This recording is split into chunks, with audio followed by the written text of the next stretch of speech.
Okay. He's gonna wrangle up a loud voice. Good morning, good morning, good morning, good morning. It's 10:17, so we're 2 minutes late, so Zach is gonna have to go twice as fast, I guess. I'm Larry Spencer, I'm on the board, and my job today is just to make sure that you behave yourselves. Okay, and That's a tough order. that's a tough order, right. Zach, as you can see, is with the Chichester Conservation Commission, and he's been on the board of the NHACC and served in the last couple of years as the president of the board. So I've really appreciated him. I didn't get to know him very well in person because for the last couple of years we've been meeting on Zoom, so I know by that little square on my computer at home. He's also chair of the Chichester Parks and Recreation Commission.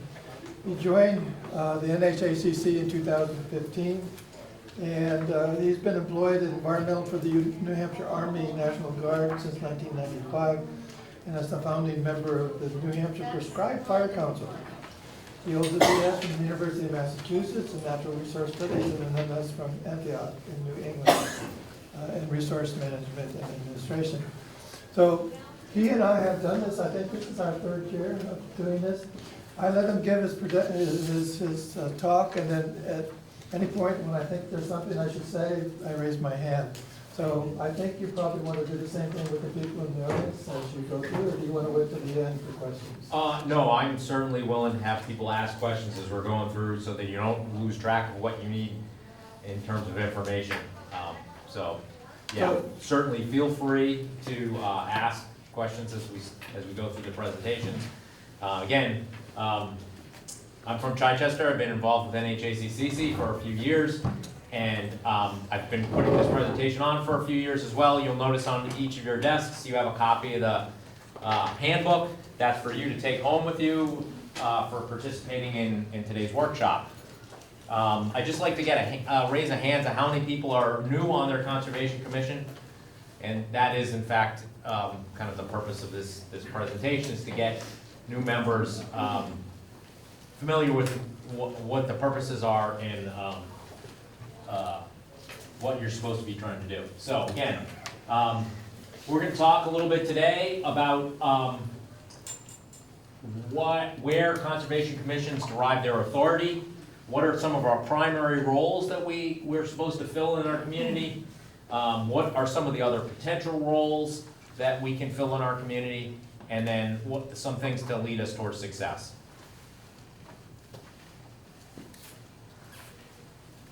So again, the conservation commissions derive their authority from state law statutes. RSA 36A is the primary statute that we work with, and it really provides a whole host of responsibilities for the Conservation Commission. Like everything else in the state of New Hampshire, you cannot do something unless the legislature says you can. It's a positive authority state set up through our Constitution.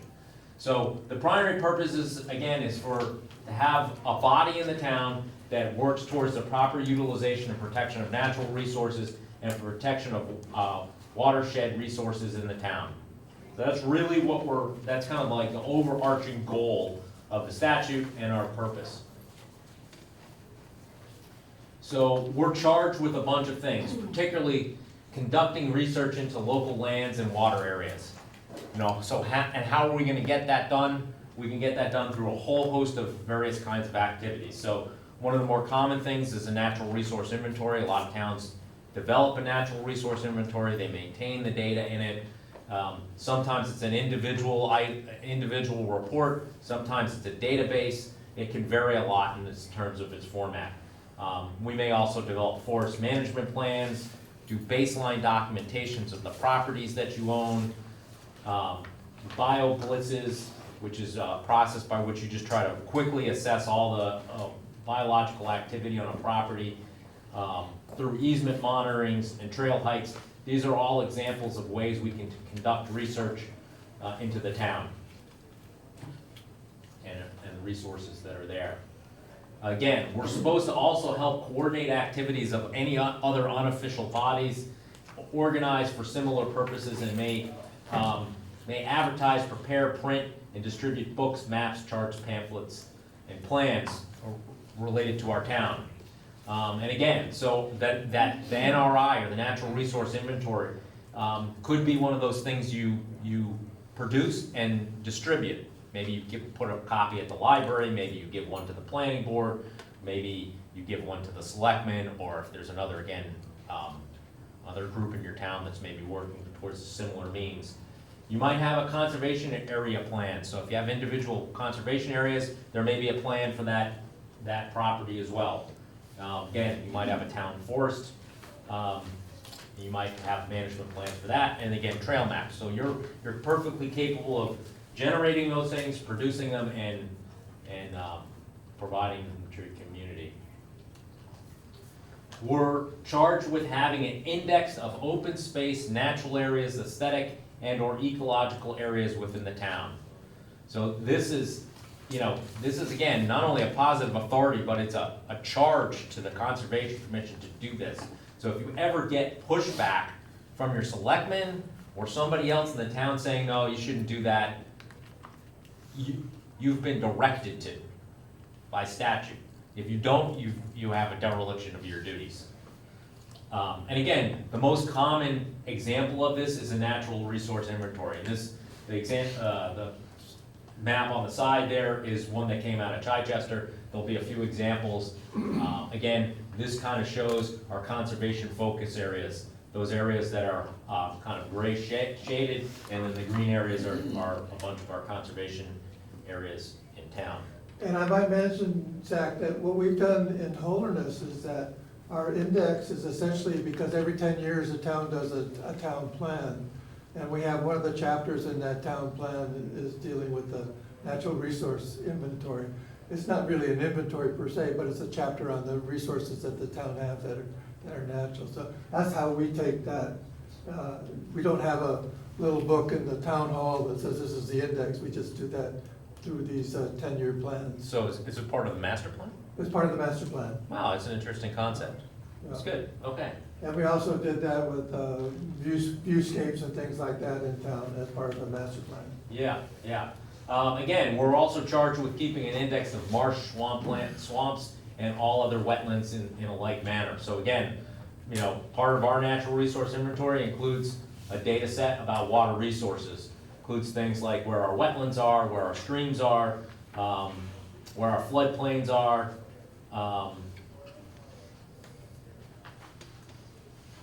and the watershed boundaries. So our town's split between the Suncook and Southcook River watersheds for the most part. And again, on this, what we did is, previous chair, we have some of our wetlands as prime wetlands with the delineation that the town has to pass at a town meeting to say that these wetlands are prime wetlands. So a lot of towns have wetlands, but they're not necessarily prime wetlands. I'm not hearing that word you're saying. They're prime wetlands. It's a process that you go through, that you designate through a warrant article at the town meeting. That certain wetlands in town are prime wetlands, and therefore they get a little bit. Prime, P-R-I-M-E, Yeah, okay. wetlands. So they get a little bit more attention than they would be otherwise. Okay. The other thing that we included on here was groundwater aquifers. It's an inset on the map, not quite as visible, but it's a relatively localized thing. So then there are other responsibilities of things that we may do. We may recommend to the city council or selectmen or your Department of Natural or Cultural Resources a program for protection, development, or better utilization of such areas. So, I mean, that's kind of one of the things the Conservation Commissions really try to do. They try to find areas that are important to protect in the town. And again, maybe you develop management plans for some of those lands that you haven't protected. You could designate prime wetlands. You may also propose ordinances or parts of your zoning to help protect wetlands or other important resources in your town.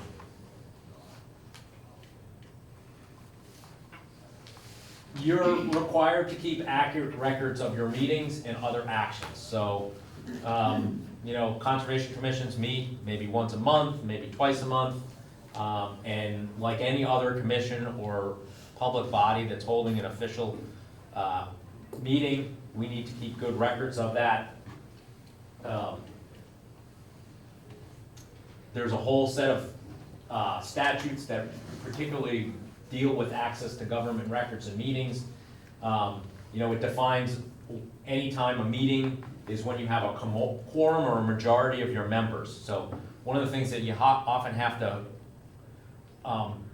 caution people about is if you have an impromptu meeting, maybe you're all friends and maybe you have a meeting at somebody's house, maybe you're just over there for dinner, you really shouldn't be making decisions or having distinct conversations that could lead to decisions in that form. It really should happen at a public meeting.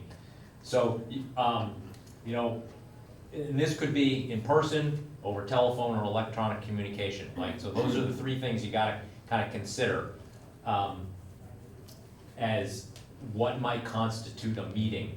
And again, maybe not a formal meeting that you're supposed to have open to the public. And again, you're discussing and or acting upon matters.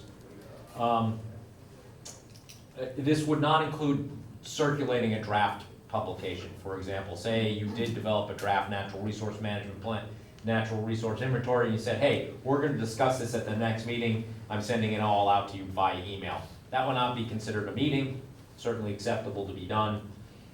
You're supposed to post notices of all your meetings in advance, and minutes are promptly recorded and open to the public for inspection in no more than 5 business days, which is pretty hard.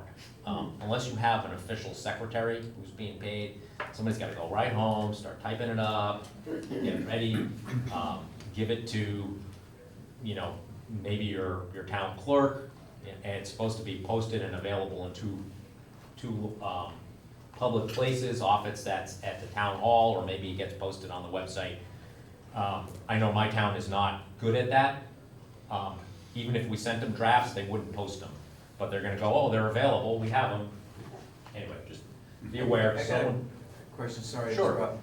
So what's your thoughts on, in between our meetings, we will sometimes discuss assignments via email to each other. And in some cases, we sort of take an action based on reading the emails. Okay, this sounds good, go ahead and do it. Is that okay, or should we wait till we actually have the physical meeting? You probably really should wait to have the physical meeting. I mean, I would say again, are these, you know, are there decisions that are really of significance where, you know, funding's being expended, you're making decisions about part of your charge, maybe about, you know, a wetland permit that you're reviewing or something like that, I would really caution you not to do that. But if someone said, hey, you know, there's a log down on some trail somewhere, you know, and they emailed you and said, can you go cut this up and get it out of the way before someone gets hurt, you know, that's probably okay. Yeah, or like, oh, I'm gonna be meeting with so-and-so about this and that, what do you guys think? And we say, sure, it makes sense, you know, that sort of thing.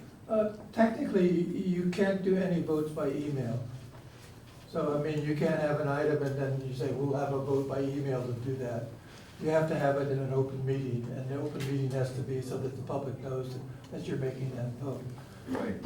But as Zach was saying, if someone says, would you go check this out or something like that, that's not a meeting. Right. And you're not taking a vote on that. Right, so it could be actions in an email that don't necessarily constitute a vote at a physical meeting. Right, It's basically and what often you're what saying. I will say, as a chair, I will say, something has come up, and I will do X, Y, Z unless I hear otherwise. If I hear otherwise, we will have it at our next meeting. Mhm. So, you know, to avoid It's a transparency, that you want Right. everybody to know exactly what you're Okay, doing. okay, thank you. Yeah, this has come up a few times in my town. Supposing I'm friendly with the members on my conservation commission, come on over, I'm having a barbecue, we'll have a few beers.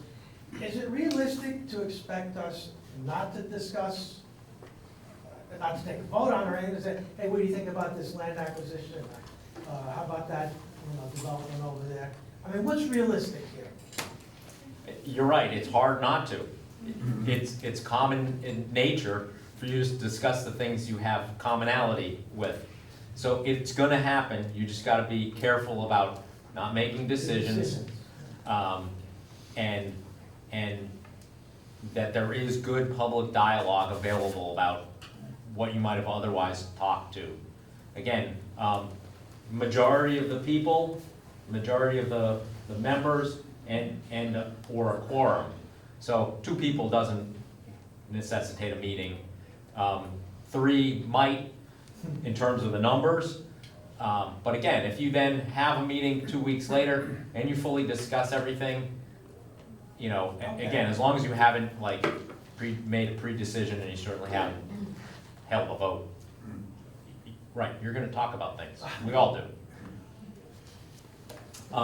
And again, you are actually allowed to have non-public sessions, these kind of have to be noticed as well, specifically for acquisition or sale of land or real estate or personal property. So if you are in the process of, purchasing some land or getting a conservation easement, you have the ability to go in non-public session, and have that discussion so that you can keep the information about, things like the sale price, conditions of the easement, other things that might have, might be information that other people could use to derail, and or, affect, your purchase, of that land. So you are also responsible for filing an annual report, which shall be printed in the annual town or municipal report. So each year, most of you guys are in towns, you're gonna have a town meeting, there's usually a town report available, it talks about the things that all the boards and commissions and people have done in town. There should be a little section in there from the Conservation Commission discussing, what you guys have done, what plans you might have for the future, whatever you wanna get in there. But they shouldn't deny you, access to that. It's one of your responsibilities. And again, you may appoint, clerks or other employees or subcommittees. So often a town, a bigger town, might have a specific land protection committee, they might have a trail committee, they might have a forestry commission as well, that are somewhat in some relationship to the Conservation Commission. So the makeup of conservation commissions can be anywhere from 3 to 7 members appointed by the mayor or the selectmen. There can be alternate members can be appointed in a like manner, so whoever does the appointments can have alternates. There's no specificity about the number of alternates. Our town has 2 that are available based on our charter. We like to have them filled so that if someone isn't at the meeting, the alternate can, vote in their stead. Hopefully they're appointed for alternating year terms so that you have some turnover and you have some continuity in the board. And you may also be on other boards or commissions, and one may be from the planning board. We don't have anybody from the planning board, and sometimes that communication isn't great. But we do, in my particular case, I'm also the chair of the Parks and Rec Commission, so we do have good communication and coordination with the Parks and Rec Committee between the 2 boards, because we have some bleed over.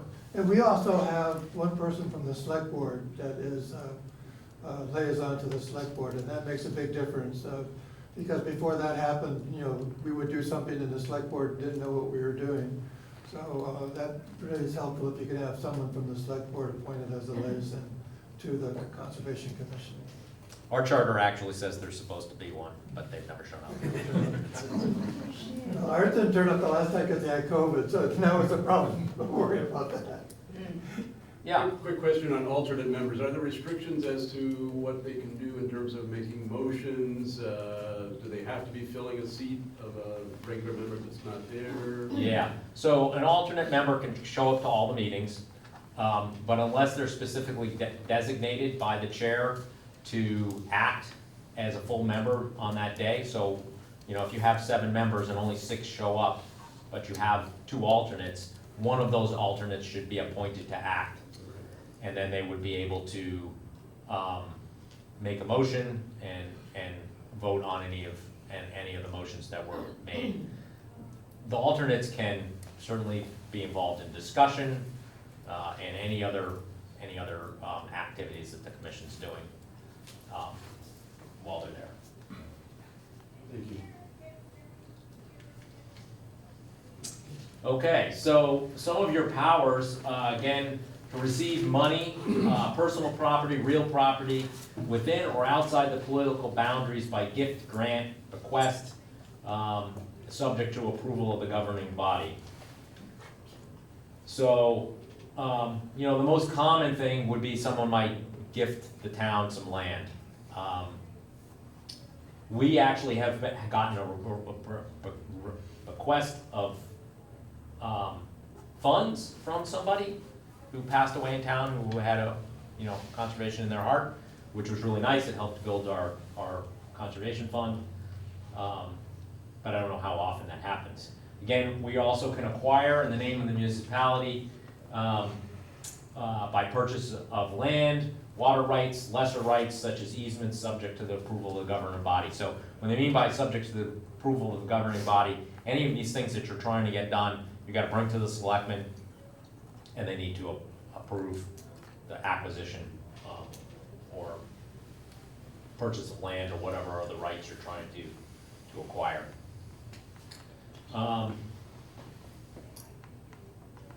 This is a point of caution, you know, as a commission member or designee, you shall not enter private property without the permission of the landowner. So if you're interested in a piece of property, you need to, you know, talk to them and make sure that they're okay with you going and looking at it for whatever reason or purpose that you have. And then again, the towns may appropriate funds for the purposes of the act, and they may be put in the conservation fund, put under the control of the town treasurer. So there is this thing called the conservation fund. It's a specific thing that's allowed by statute to create a conservation fund that doesn't lapse with the fiscal year. Money can get put into it and stay there indefinitely until you decide to use it, but it's under the control of the town treasurer and not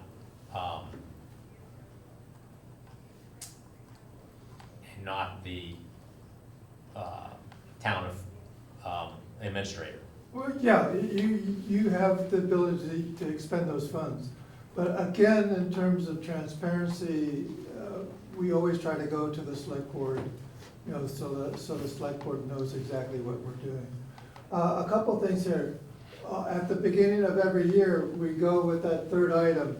Folks, you cannot go on private property without having permission to go on the private property, because we have had some problems before where some commission members went on a private property where they really shouldn't have been there without having official permission. So particularly when we even do easement monitoring, if we try to contact the person who gave us the easement to say that, yes, we are gonna go monitor your property on such and such a date or within some sort of time frame, so that they know that. And then we also try to provide them with the monitoring report so that they know that we've been there, and so that they have that in their own record. And then on the last point, some of you may also be in charge of the town forest. And an important point to recognize here is that you have a town forest fund in addition to a conservation fund. But the town forest fund, you have to have an award article through the town to expend those monies. So when we had a couple of cuts, One of them was done on the town forest, and the proceeds from that cut went into the town forest fund, which we wanted to do a survey, and then we didn't realize that, oh, we've got to get a warrant article to get money out of that fund to be able to do the survey. So if you have those two funds, you realize that the conservation fund is under your control, and you can spend those monies. But if you have a town forest fund, that's not under your control. You have to have a warrant article to be able to expend the funds from that fund. I have run into a couple of examples where towns had their official conservation fund, Right. and they had other, unofficial. they had other pots of money that they could use for land acquisition and other things. How they actually got set up, I don't really know. It seemed a little odd to me, but you may have more than one of these. There's a question. Zach, there's a This question. is kind of a Yeah, go question ahead. on an aside you made about easement monitoring. I noticed that that's on the agenda for my Conservation Commission's meeting on Monday. And any thoughts on, this is new to me, and my guess is it's Francistown, so there's a lot of land we're monitoring. How does that work? Is it usually done in teams? What is the easement monitoring process? So the easement monitoring process, and I don't know if there's a presentation today specifically about that, but if a town holds a conservation easement, there's an implied responsibility to make sure that the terms of that easement are being upheld. Sometimes there's an actual requirement for easement monitoring if your funding source specified so.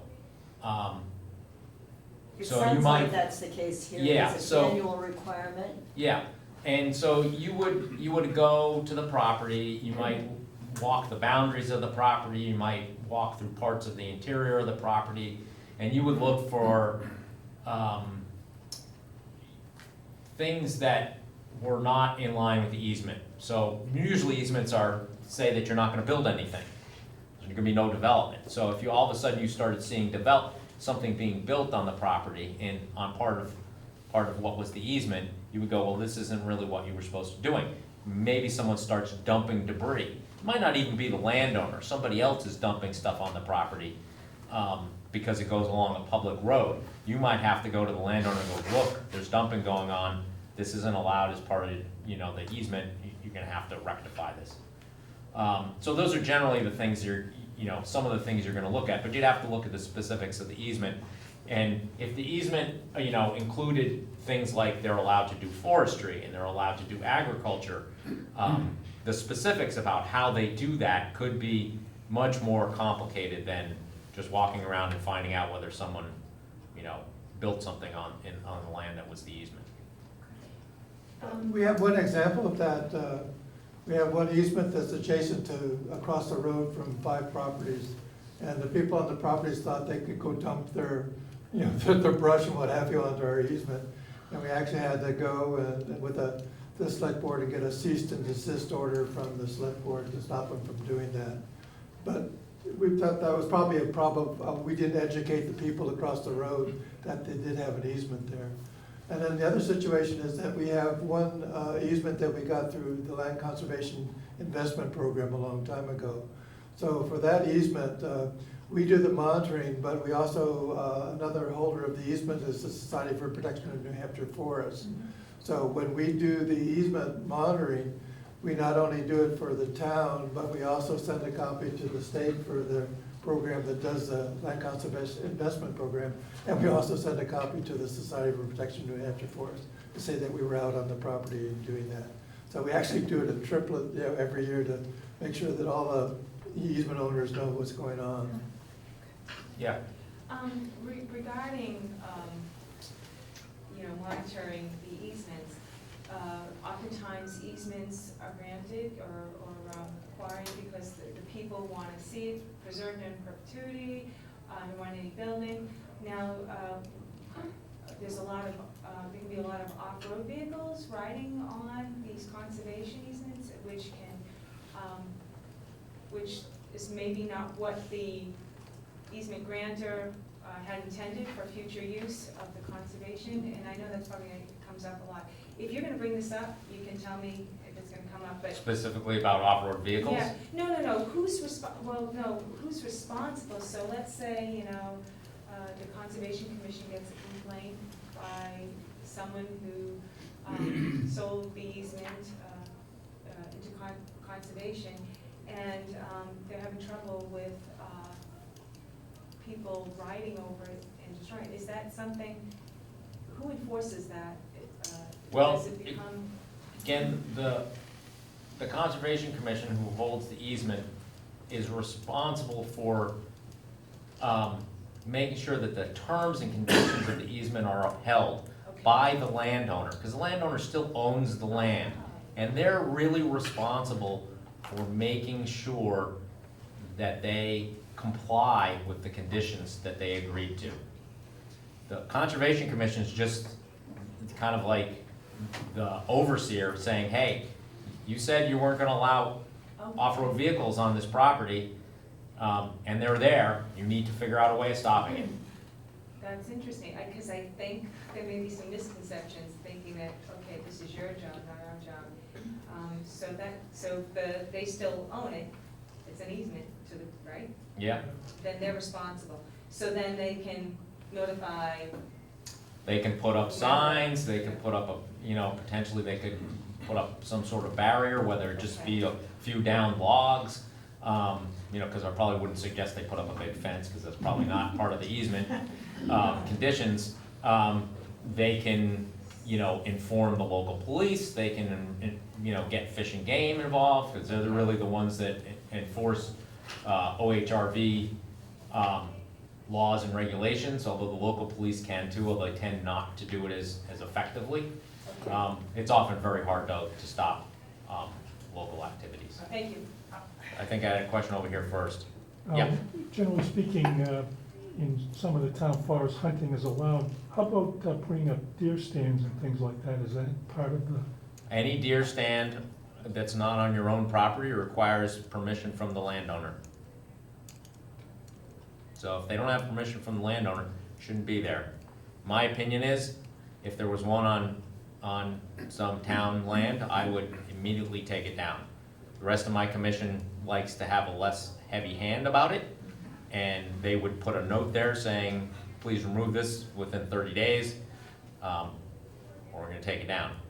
This is right, hunting season just started, hunting stands are all going up all over the place, and the hunters should know this. They should know they cannot put up a stand on anybody's property without their permission. Do you mean permanent, yes? Any, I mean, for one day, a guy comes in, climbs up a tree, puts up a stand. All right, they're not supposed to do it. okay. Ma'am? Why was, I don't really understand the easement process, like, what, is there an advantage for the owner, landowner to put their land in? Yeah.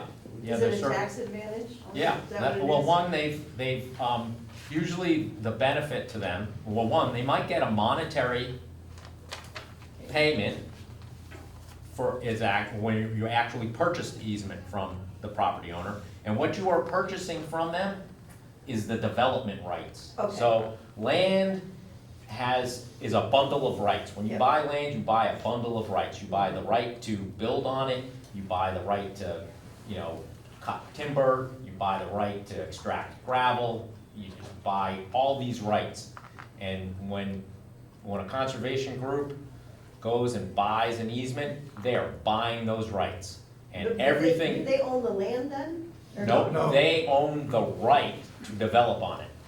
Okay, And because they're a conservation organization, they clearly are not going to do that. okay. Because if they did, they would lose their tax status, because they claimed when they filed with the Secretary of State's office for their nonprofit status, they said, hey, I'm a nonprofit conservation organization with the purposes of conserving land. And as soon as they stop doing that, they lose their nonprofit status. And can you put no trespassing signs on those easements? That's a whole question that has to be addressed during the easement process. Okay, so Is that's this part of going it. to be open to public access That's or part not? of the terms of agreement, okay. Yep. We have three easements in Holderness that are non-access easements. Okay, Because one easement was actually used as a match for our L-chip property. Now, the L-chip property is total access, and we don't even stop hunting, although we encourage people, not to hunt, because it's it's only about 100 acres. okay. And it's the middle of town, but because of the L-chip, we can't prevent people from doing that. That's part of the ease of access to it. But as I said, the three properties that are non-access, on our website, we say non-access. Do not try to walk here. Okay. And they're really not really feasible for walking, and our other two properties are much more feasible for hiking and things like that. Yep. Our conservation was interested in purchasing this gorgeous property that would connect to other conservation pieces of land. It's just perfect where it is, for many reasons. However, the entity that owns it is very skeptical about giving out control because they're afraid that that it can somehow in the future, long after everyone's gone, that it could be somehow in the future be changed and end up being, let's say, built on or used for something else. I understand it's in perpetuity. Most of them are, yes. Can it ever be undone? Yes. It can be. Yeah, there are some provisions already in statute, but I'm probably not gonna get the right organization. But I believe there's a charitable section of the Attorney General's office, and they will review petitions to change an easement. But again, and there would have to be some really very unusual overlying circumstances and hardships to cause that to happen. Because again, as soon as you remove that, there's a whole ripple effect of other legal things that are taking place. So now, did that person maybe get a tax advantage? Did they donate some of it? Now does that tax advantage go away and now they're gonna have to pay back taxes? Did maybe the Conservation Commission get grant funding to do it and now they gotta pay that grant funding back? So all these things are gonna come into play if anybody ever tries to do that. And there are very, very, very, very few examples where that's actually happened. Okay, thank you. And there's another interesting problem here too, because some of you may have a town forest, and a town forest is not protected in perpetuity, because the town forest can be undone by a vote of the town. So if you do have a town forest, sometimes it's very important to put an easement on the town forest so that it can be undone. We have a problem that we've been trying to do that with our town forest for the last 10 years, and we haven't ever made it to get it into an easement, because we've had a couple of selectmen say, well, we might want to put a high school there, or we might want to put the junior high school there. Yeah. And of course, with the town forest, it's just a simple vote of the town to say it's no longer a town forest. Thank So you. it's important, the easement is really an important way of protecting the piece of property. This Yeah. is for perpetuity. Yeah, do you have one more This question is, before I move on? Yeah. Kind of a hypothetical based on what you two gentlemen have been saying, but in theory, it sounds like a hunter could approach, well, in our case, in the town forest, the Conservation Commission is responsible for it. I will look to see if it's in an easement now. But if a hunter wanted to put up a stand, could they in theory go to the Conservation Commission to request permission to put up a hunting stand? Yeah. Okay, yeah. Which they Technically, the probably selectmen get. are the That's owners. something that's definitely supported by, Yeah, technically, it's the selectmen that are the owners. oh, okay. So it'd probably be the selectmen that would have to, They likely would be the person the group to approve it. okay. I would hope, if it was conservation land, they solicited input from the Conservation Commission Yeah. Regarding it, Yeah. just so that they're fully informed of the Are you conditions. aware of that happening? Is that something that happens every now and then, or? Yeah, I wouldn't think it would be that unusual Okay. at all. Again, they should be. So I'm gonna talk a little bit about town forests. This is one of the optional powers. Often there are other land management activities that are going on that the Conservation Commission might be involved with. Forestry might generate some revenue, sometimes there's community gardens, recreational trails, educational events. So there's another statute that deals with establishing town forests. So the legislative body, what's the legislative body in your town? Select board. No, Oh, the town? legislative body There's a town. ZBA. is the town meeting. Okay, So the town meeting may establish a town forest. It's there to encourage a proper management, timber, firewood, and other natural resources through planting, timber stand improvements, all these things that you can do for a forest management program, and any restrictions. You can have a forest management committee of 3 to 5 members. It might include your tree warden. I don't know how many towns actually have one. May be managed by the Conservation Commission. This is fairly common. The Conservation Commission is appointed as the Forestry Commission. That's the case in Chichester. It makes a lot of sense for our town. One, we struggle to get volunteers to do anything. We'd likely be on that commission anyway. We can just conduct the same business at one meeting. But as Larry said, proceeds from said forest shall be placed in a special forest maintenance fund. And this is run slightly different than the conservation fund. The money goes in there, but to use the money, you have to have a warrant article passed by the legislative body. A helpful hint is that when we set up to do a cut on the 2 properties on the town forest, we built into the cut to use the proceeds to do trails. So we didn't have to go back to the town to have a warrant article to take money out to do the trails. We just made it part of the contract to the forester. Right afterwards, yeah, that's a good move. Yeah, we do have 1, 2, I think 2 of the properties in Chichester are designated as town forests. The original one, which is a bit over 100 acres. There have been forest management cuts on the property where revenue has been put into that fund and we still manage it.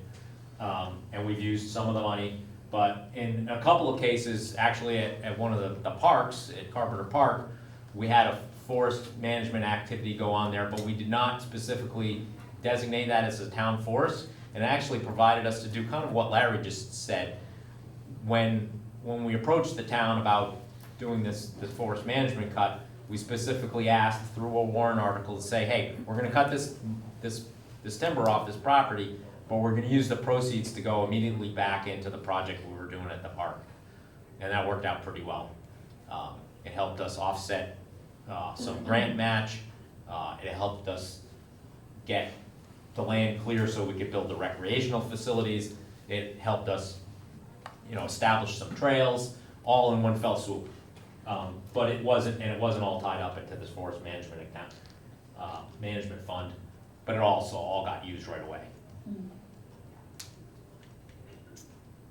All right, so we're gonna talk a little bit about sources of information. This is gonna be a little bit dated because there's a whole lot more out there than there was. But to do all these things, you need information, you need knowledge, you need resources. NHACC is a really good source. Your handbook is gonna help you. Barbara's a great resource, calling, our website. UNH Cooperative Extension can be a really good source of expertise for certain things. New Hampshire Granite is a clearinghouse of geographic information system data, so it may have information about where there are wetlands. It has a conservation lands data set showing where all the conservation lands in the state are.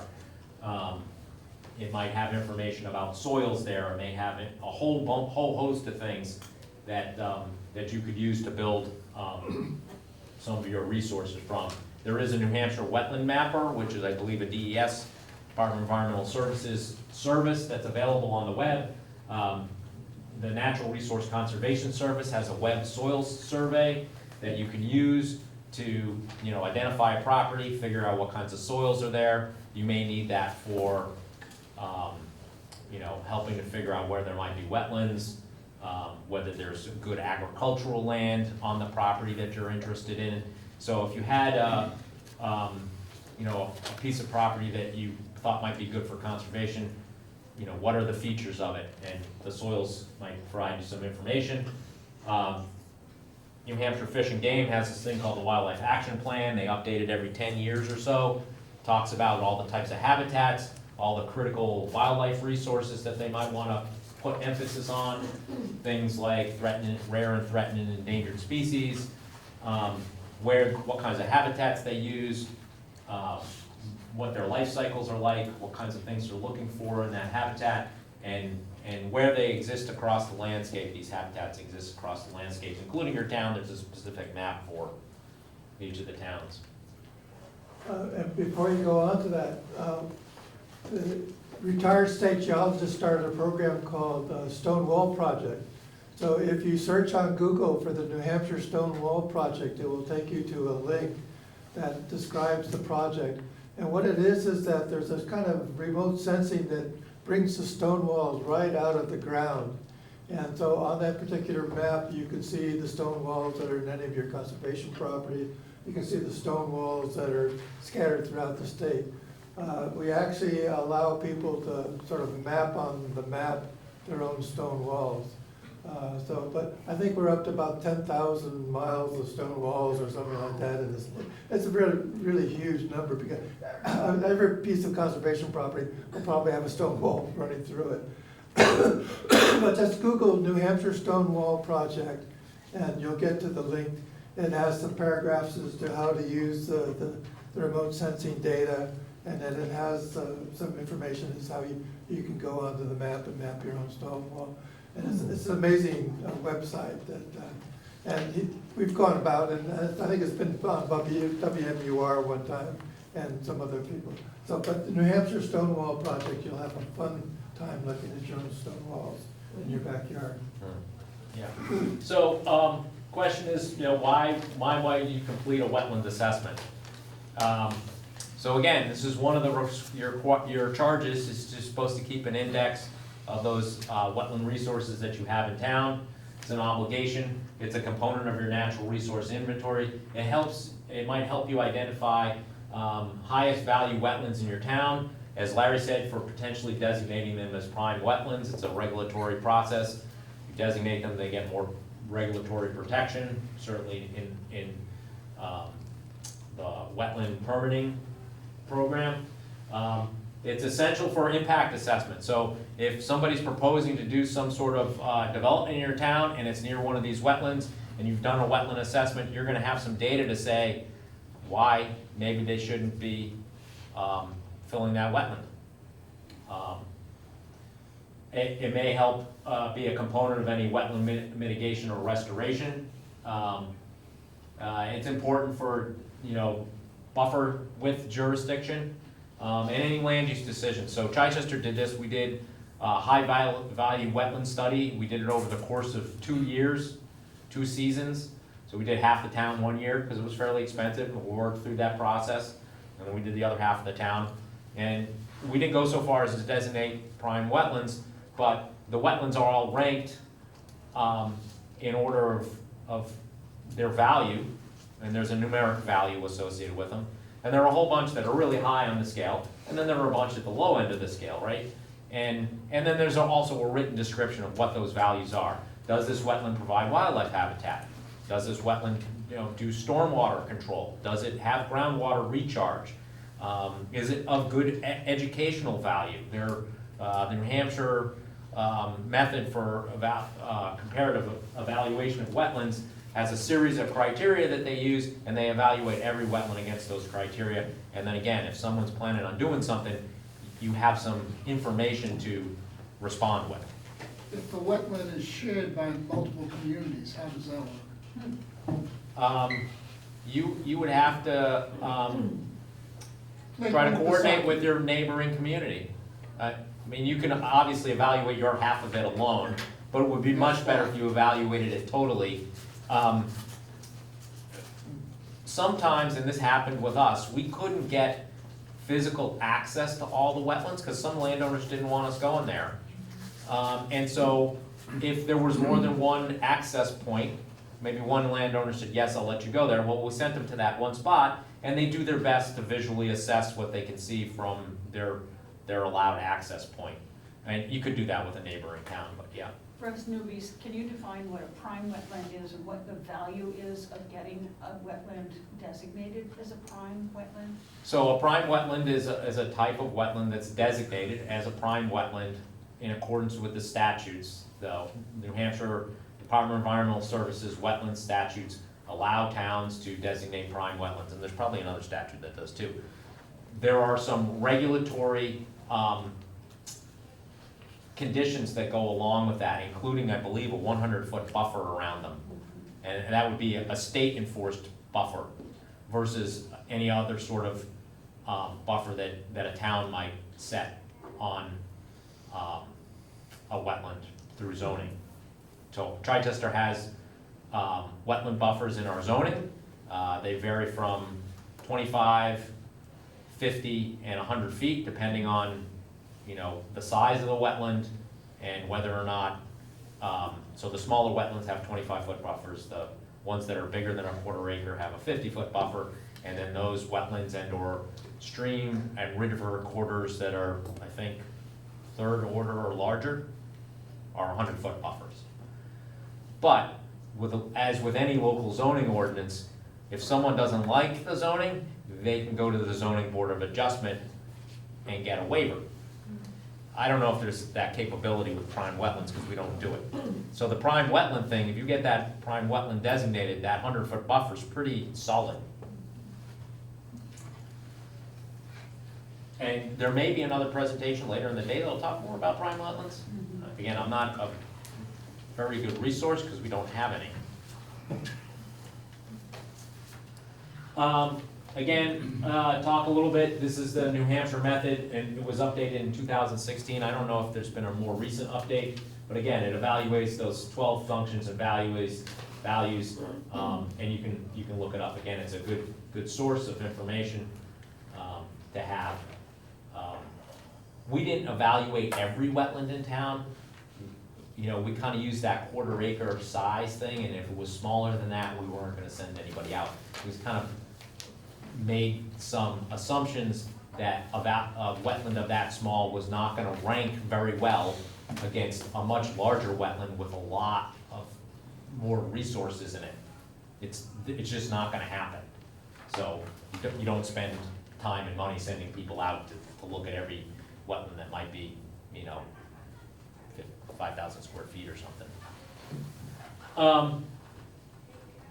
The wetland bureaus are also looking for input from you when wetland permits are being reviewed. They'll send them to the towns. You may request 40-day extensions to intervenor, what's called intervenor status, and you can use your high-value wetland study to support, again, your response to the Department of Environmental Services about the permit that's being proposed. You may request a site walk, and I thought they actually changed this in the statute that in the wetland permitting process, and correct me if I'm wrong, but I thought they require that if a person gets a wetland permit, as soon as the permit is issued, access by the Department of Environmental Services and the Conservation Commission are a condition of the permit. You might want to ask Mary Ann Tilton when she gets here today to verify that, but I remember when the rules were being rewritten, they put that in there, which is really good, because if someone is doing a wetland, has a wetland permit, and they're filling the permit, the Department of Environmental Services doesn't go out and check every single one of them. They're relying on people following the conditions of the permit. And again, as I said at our meeting, you guys are the eyes and ears of the forest and the swamps. No one else is gonna see this unless they get a complaint. And again, you can provide this to the applications, and then again, just at a planning board meeting if there's a proposal in town. Yeah? How large does the body of water, it can be just any water that requires a permit?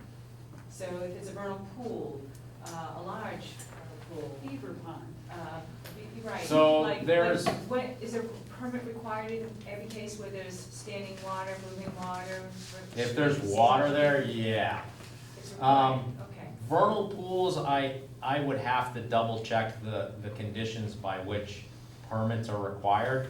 Vernal pools are a really unique resource, and they may have some special protections associated with them, but those are state protections.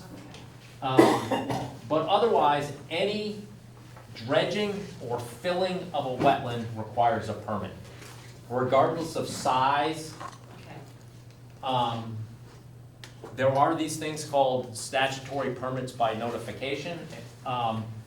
And one of the more common ones is for forestry operations. So they basically have to say, hey, we're having a forestry operation, we need to cross the wetland here to get all the logs out. And they submit this application, and unless there's objections from anybody, within a certain period of time, they're just issued. There's also one for trails, for recreational trails. Again, you say, hey, I'm building this recreational trail for hikers or for snowmobilers, or it includes off-road vehicles as well. There are conditions in those permits, the size and configuration and the type of wetland that's being impacted. But it's an easier process than getting a full permit. So, but technically, yes, anytime you're either pulling something out of a wetland or putting something in a wetland, and I'm gonna say some really, it's gonna seem silly, if you take a rock from the edge of a stream and you put it in the middle of the stream to help walk across, you technically are filling a wetland. That technically requires a permit. Do people do that? All the time. Yeah, kids do that all the time. You're gonna say something about that? Probably not.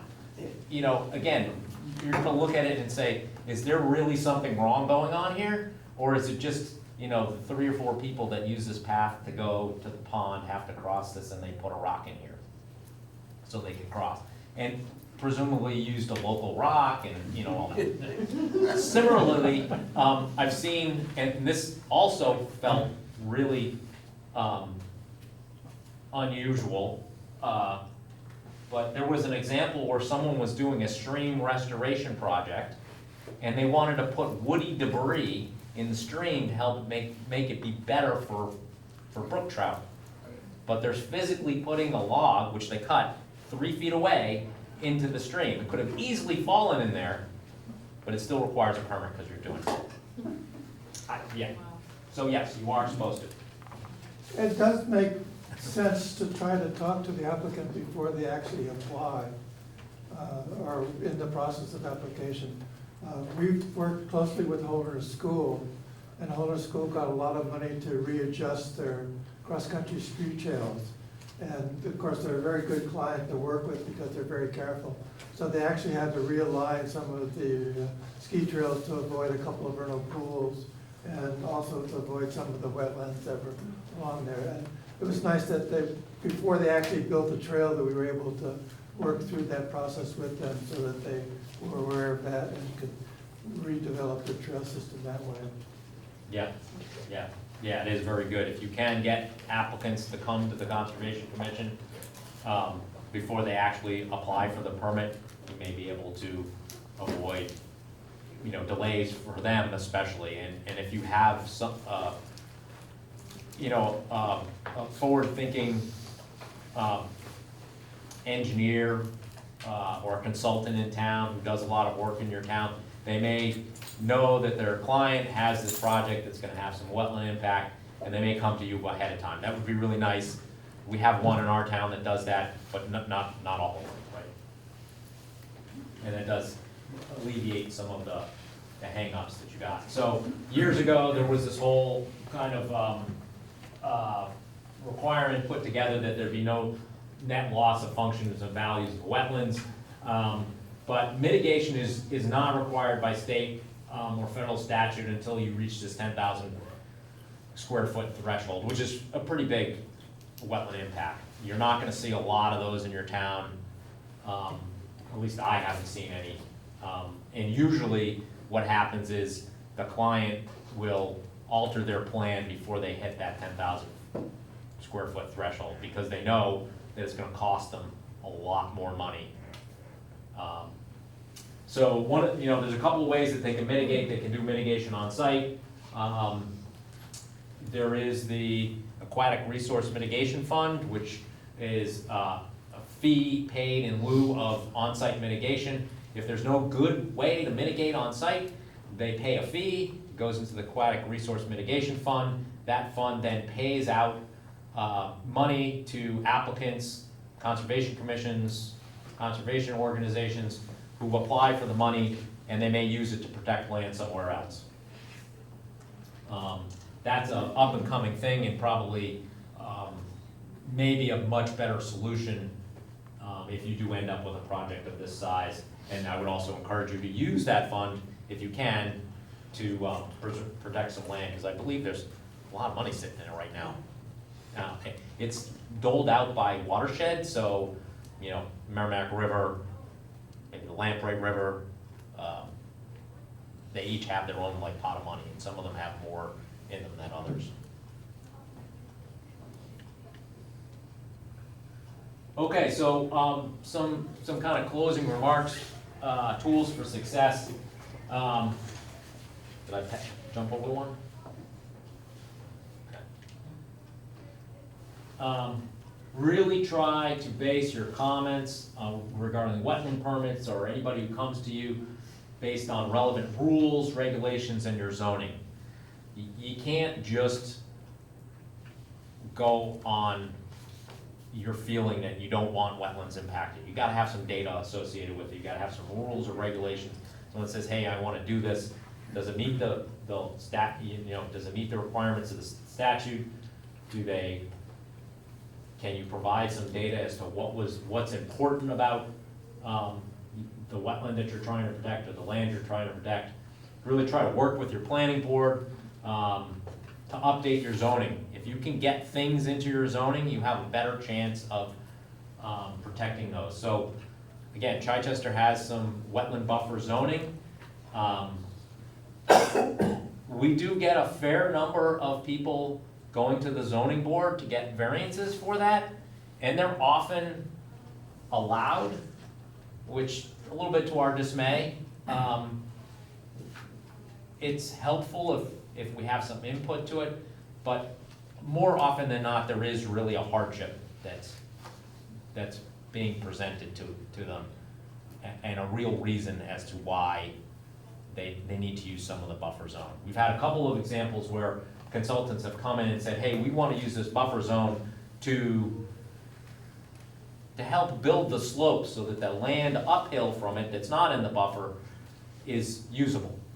And we said, no, you can't fill the buffer zone.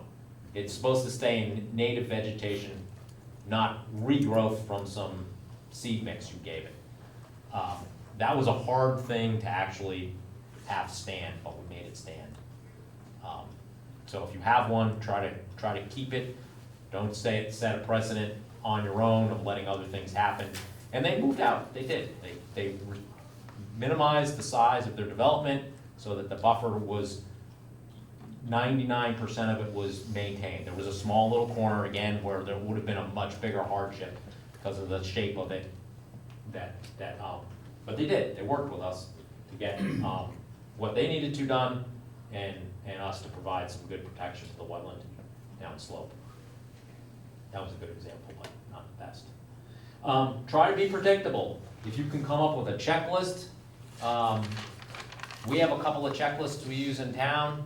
One is a set of criteria that we consider before we accept an easement. Because if someone gives you an easement, you have some responsibilities, and it's time and commitment and potential money that the town is going to be responsible for in perpetuity. So you might not want to just have an easement on a piece of land that's going to be problematic. It's got really weird shapes. There's all kinds of boundaries associated with it. It's small and it's isolated, and it's by some sort of compatible activity. So, you know, we have a list of questions that we're gonna ask ourselves before we do that. There, you could come up with a checklist of, you know, how you're gonna review wetland permits. And again, that way, everybody feels like they're being treated fairly, and the consultants know what to expect when they come to the Conservation Commission to, you know, show what their permit application might be. Yeah. Is there a toolkit or best practices, a place that we can go that we might be able to look at? You know, Barbara might have some examples of some of these things. I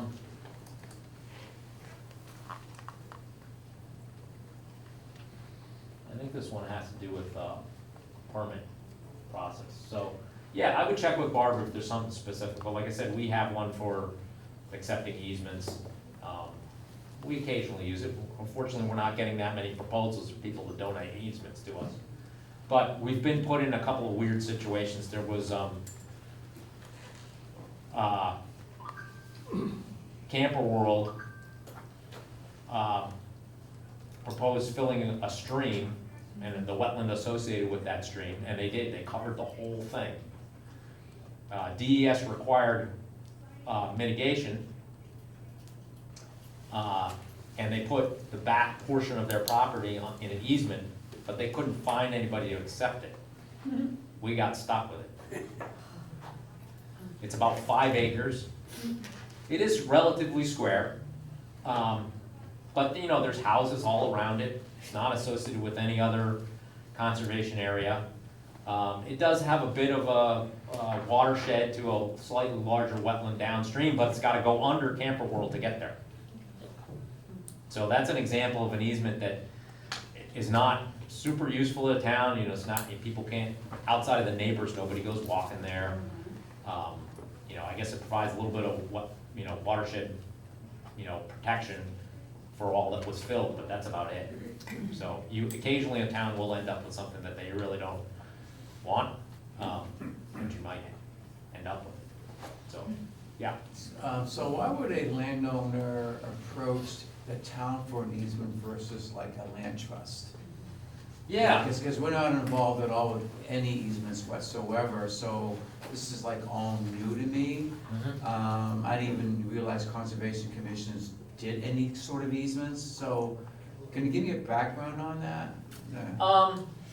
So, yeah, I know, we're close, but I'll answer this, and we're close to the end of the presentation, so that's fine.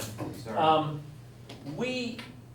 We try to find a conservation trust or to hold the easements, because it is a big responsibility Right. to have them all on the town, which is only relying on volunteer effort for the most part. If you're in a bigger community, like the city of Concord, I mean, they got a full-time conservation person.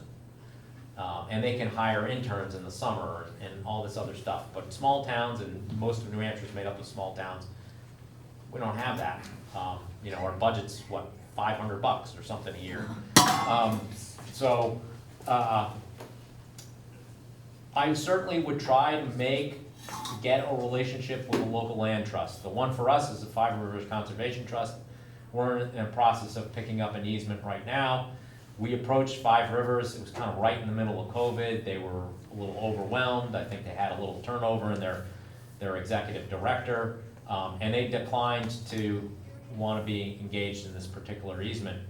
And so we kind of by default were the last people available. I think we approached Society of Protection of New Hampshire Forests and a couple other statewide organizations, but usually the small projects in a town, a statewide organization is not going to be really interested in, but maybe a local or more local land trust might be. And I don't know who would be in your area in Thornton. I'll actually be Penny Baker Land Trust, which I'm a board member of. Yeah, so yeah, I would try to get them engaged if you can, because they're more set up to do this on a regular basis than the Conservation Commission. But if I understood correctly, I think part of the question is why would a landowner maybe prefer to go to the town, or why would they choose to go to the town instead of a land trust? That's personal preference. Okay. Maybe they don't know about land trusts. Maybe they like what the Conservation Commission has been doing. Maybe they like the fact that it's in somewhat local control. There are a whole host of reasons, yeah. I know you're at the end of the session, but maybe there's another session about this. Are you gonna talk about beaver wetland management? No, I am personally not gonna talk about it.